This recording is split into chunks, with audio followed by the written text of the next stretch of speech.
Joined once again by former NFL Draft Mr. Irrelevant and contestant on The Bachelorette, Ryan Hoag. What is up, fellas? The Big Ten is honestly, it's a joke. Is that 21.5 point spread warranted here? So first of all, you with that pom-pom, you have the Iowa colors on. So are you subliminally like sending a message that you're looking for the upset? Hey man, don't rule it out. They can get 3 safeties in this one. That is true. Unless Caitlin Clark is going to suit up, who could be a Sports Person of the Year candidate this year and probably next year as well. I look at Iowa and they played one really hard team, and that was Penn State. And they lost 31-0, and they had 76 total yards in that game and 4 first downs. Minnesota, obviously I'm a diehard Minnesota Gopher fan, and they beat Iowa. I think it was 12-10. And Minnesota showed a recipe for how to beat Iowa. You run the football. And Penn State had over 200 yards of rushing when they beat them. Minnesota had over 100 yards of rushing when they beat them. And what does Michigan do well? They run the football really well. What are you feeling confident in when you look at this week 2 board from a betting perspective here, Ryan? So I go back to week 1, and my counter, Tony, to what you had said was, does anybody remember C.J. Stroud's first preseason game last year? Talking about looking composed, he looked the opposite. He was awful. And, if people jump to conclusions then, he might not have, the guy was unbelievable and arguably top 5 quarterback, maybe top 4 or 3 in the NFL now. He's a stud. Again, don't look into that week 1 stuff. I think Jane Daniels, my counter also to that would be, they know what they have in him, and they're really confident, and they don't want their opponents, especially week 1 opponent, to know hey, we got a stud and he can do everything. We've seen all we need to see. We just got to make sure that he's ready to go, and there's nothing else we need to see from him because we know he's going to ball out. Any other picks from the week 2 board that you're eyeballing there, Ryan?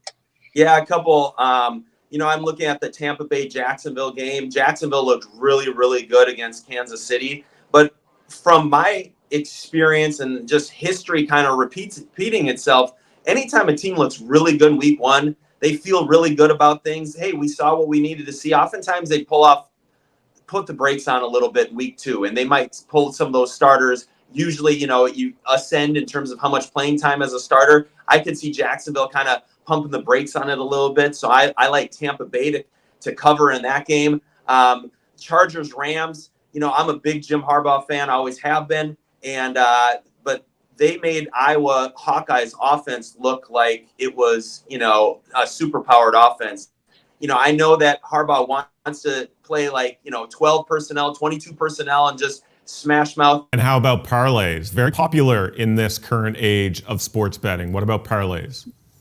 Yeah, I think parlays were introduced for kind of like fantasy football. It's for everybody to stay engaged and involved. I'm not a big parlay guy. I'll, maybe do a small, 5 or 10 token bet for, a 10-team parlay or something like that, just because the ROI is so good. But, it's fool's gold. You'll always hit your 3 that you felt good about, but the one that makes it worth your while never hits. And then you end up, cursing yourself for doing a parlay.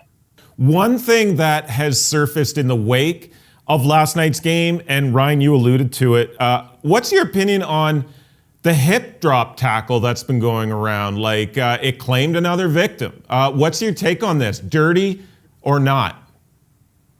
So I played the era of the Roy Williams horse collar tackle, right? And that was legal back when I played. And, I'll say this. As an offensive player, I think the defense, it is so hard for them to calculate all of those things. Okay, I can hit them low, but not too low. I can hit them high, but not too high. Are they defenseless? Are they not? Can I grab them by the back of the jersey? Nope, not anymore. Okay, now I have to think about I can't hip drop. At the end of the day, it's a contact violent sport, and to put that on defenders as well is a really, really hard thing for me to swallow. As a general rule of thumb, NFL, all these guys are professional, and if they don't show up, they lose their paycheck tomorrow, right? So they're all going to play. So anybody that says, it's a guarantee, look at the Arizona beating the Cowboys earlier this year. Like, all these guys are professionals, right? So we're all going to show up. But to Tony's point, right, you can galvanize around a coach, around a quarterback in particular, right? And if your quarterback is somebody that people buy into, and that's one of the big problems you see in the Patriots right now, who have a pretty, solid team overall. Obviously, they have a great coaching structure and this and that, but guys aren't buying into Mac Jones anymore.